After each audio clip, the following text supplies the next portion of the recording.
Hey everybody, back to YouTube Cook RT again. I'm going to how to create devices into how to create devices library and add to PSPICE, and also we talk in the term of CMOS op-amp. That means we're going to use NMOS and PMOS connected into a circuit and create an op-amp and do some testing just to make sure that this op-amp is working correctly.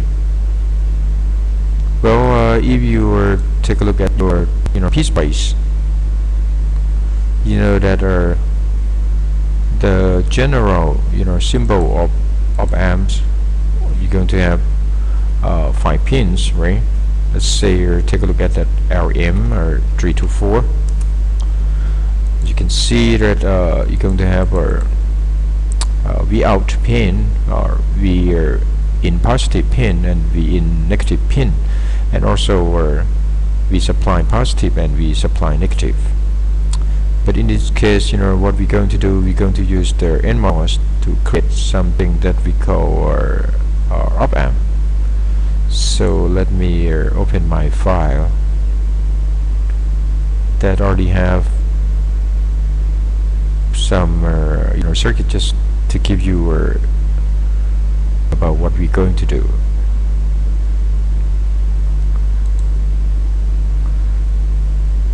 So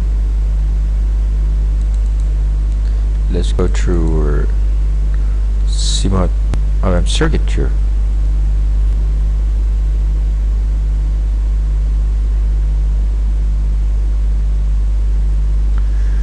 Well, let's compare it to our LM324. This is actually the,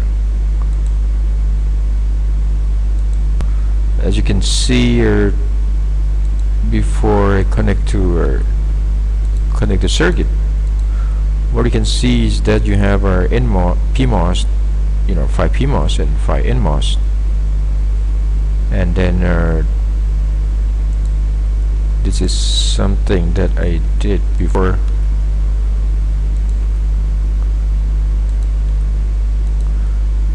Okay, I kill all this out and I'll save this one back.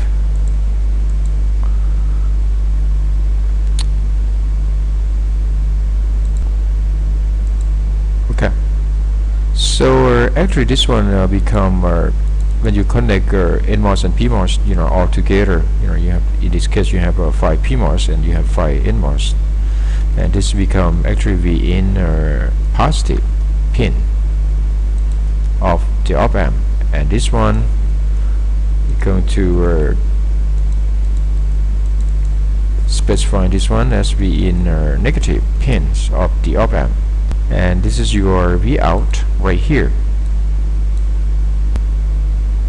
and then this is your positive V supply, and this is V supply negative, just like compared to this and compared to that.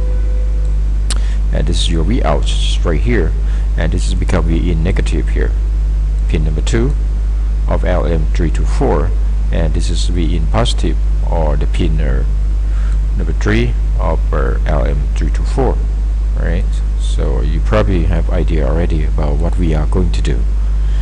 Well, the first thing you need to create the library, because in this case I call my PMOS as the TC407P, and my NMOS is I call it as the TC407N. So what you need to do is you need to open your notepad, and then you need to create your PMOS and NMOS. So let's open my file, that which I already have the library for PMOS and NMOS. I go to all file and I'll look for my MOS, and you already have know about the cross section of your PMOS and your NMOS. To let's blow this up. So what I have right here is my NMOS which I name it as the TC407N, and I have PMOS. I name it as TC407P. And you have threshold voltage, and you have oxide thickness, right? This has become 10 to the negative 7, or 0.5 micron, right? And the doping concentration of the substrate become 5 to the 10 to the 15. You have the length, you have the width of your channel, you have a resistivity of the drain, of the source, and the gate to be 2.0, and you also have a capacitance, CGSO. I'm not going to get into too much detail. So basically, this you have a PMOS, and this one you have like NMOS. So you already have that one in your notepad, and the way you do it, you save it as the go to all file, and you name it and .lib. So that's what we are going to use later on. The next step is you need to add to PSPICE, to make sure that PSPICE your device. Even you already create your library. For example, for your NMOS, you name it TC407N. You cannot just get that part. Even you already add your file, library file into PSPICE, which you can do by go to the main menu of analysis, and you go to our submenu or library and include file. As you can see, I have my library is the mos.lib. The way I add it, I browse it, and you go to your library file. In this case, I have in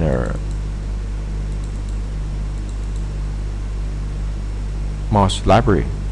So I go to this one, I open it, and be ready to add, include to PSPICE. You just hit add and add library, without the star.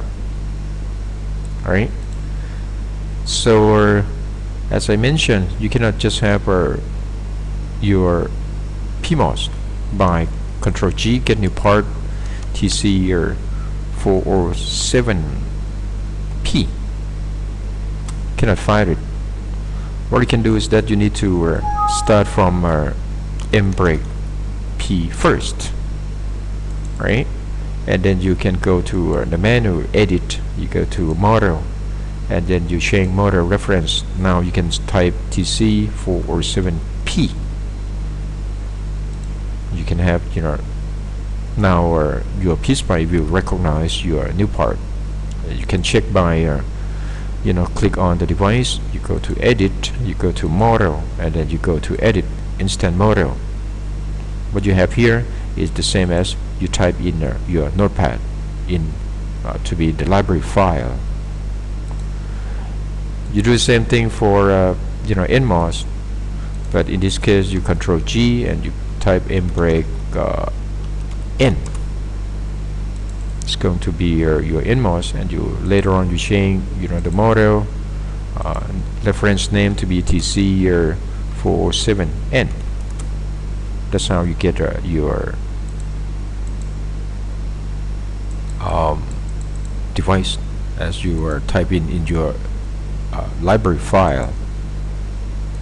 You also be able to check by click on the device and MOS, and go to edit, you go to model, and then you go to edit instant model.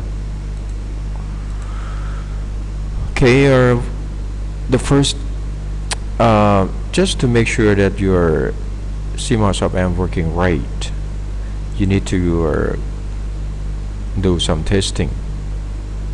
The first test that what I'm going to do is I'm going to do slew rate, and the second test is going to be a frequency response, which include non-inverting op-amps and inverting op-amp. And the last one we're going to do our PSRR, power supply rejection ratio. And for the slew rate, you know that when you have your input coming into your op-amp, you want to see how fast your op-amp responds, to have output. So that's what we call slew rate. The faster the better, right?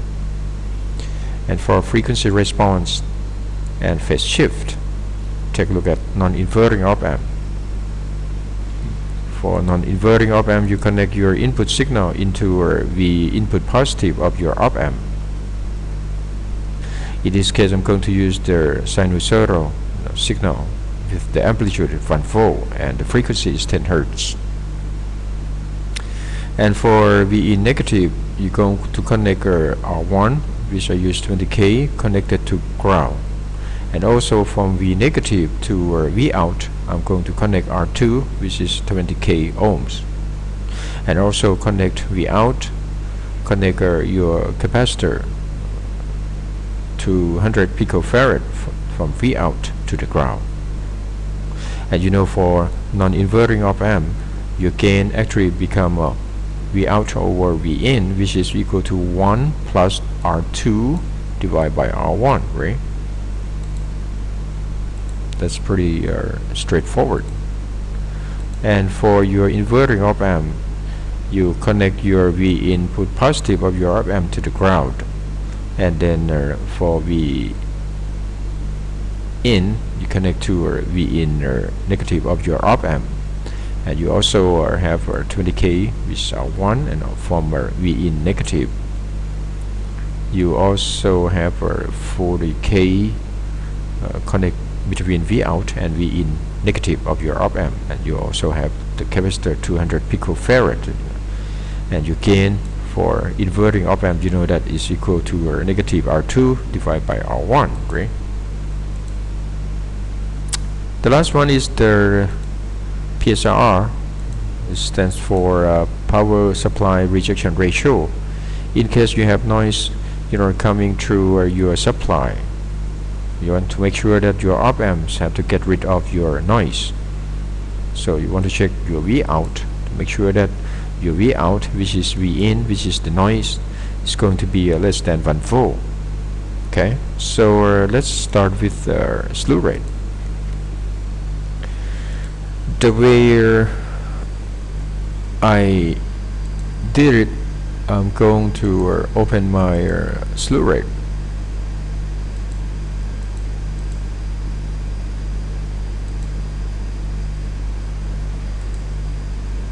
Which is not this one, supposed to be figure 26. Okay, this is my slew rate. As I told you before, the way you connect the circuit, just connect you know, your pulse to V in positive of your op-amp, and you short circuit between V in negative and V out. This just become buffer, right? The gain become 1.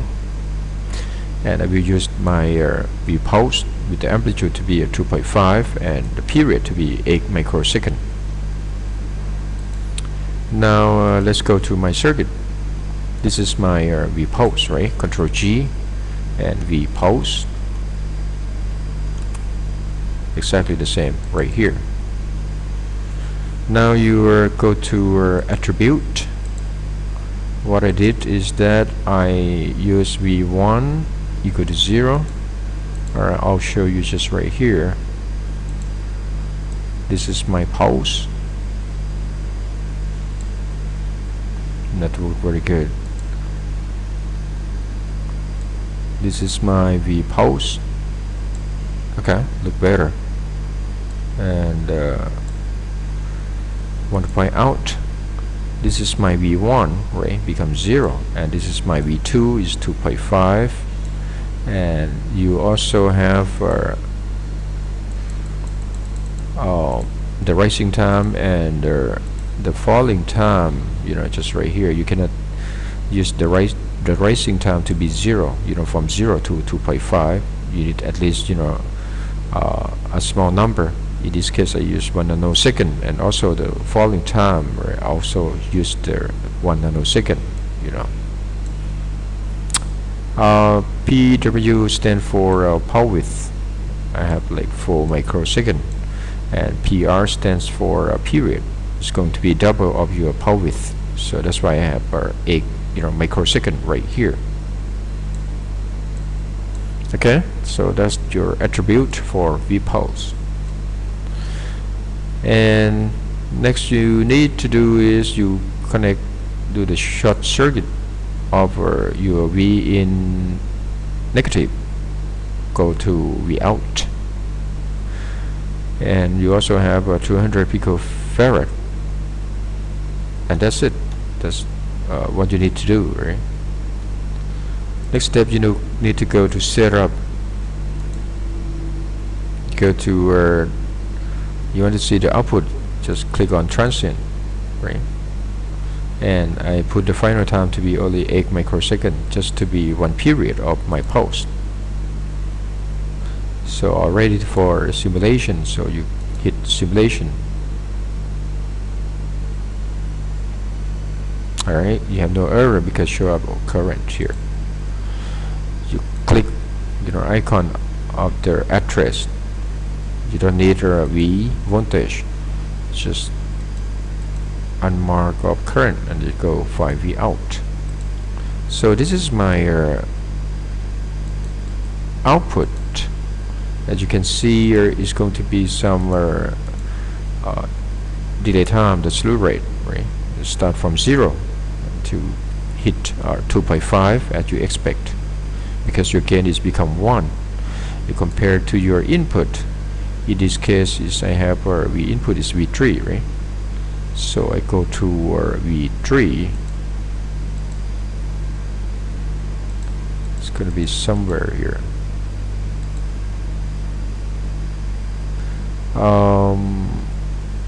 Let's look for V3.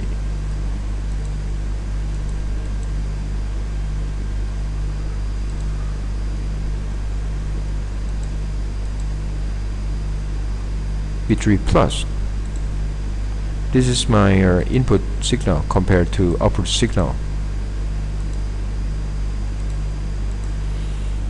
Alright, you can see could be there some delay, so that's what we call the slew rate. It's going to be the ratio of your delta V. Let's see, delta V divided by delta T. So how long is going to be take from your output start from 0 and hit 2.5 volt, right? So this is your delta T. This from 0, right? And this is your 2.5. So you draw a line, the vertical line, and this is become your delta T. The smaller the better, right? Because you're going to have a larger slew rate. That's what we're looking for a good op-amp. That means response to your input signal fast. Okay, the next one is about the testing. It's going to be the frequency response and the phase shift. Let's start from non-inverting op-amp. So you input your signal, to be in positive of your op-amp. I already have right here, so let's open the non-inverting. I don't know, I think I save it somehow, but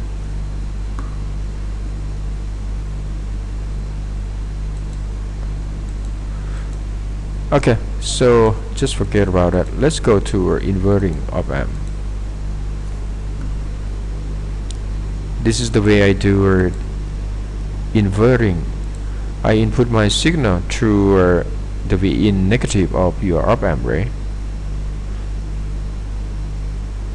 And you also have R1 in series, with your input signal.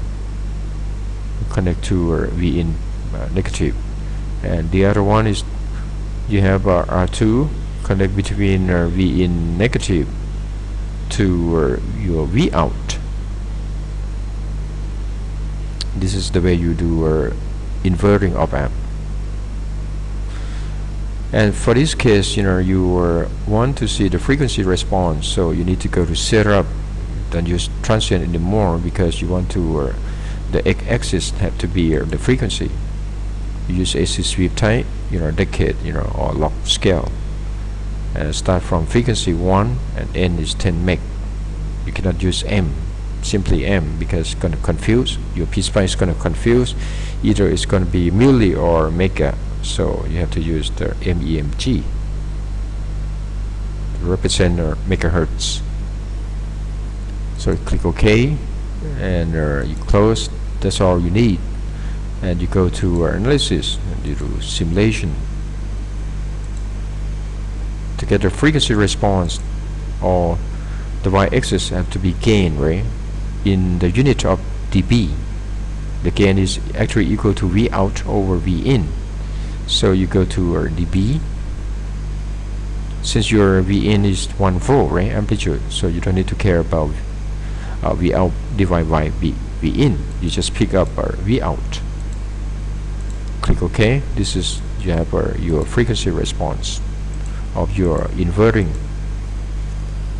op-amp, and from this point you can find the cutoff frequency, right? You use the cursor.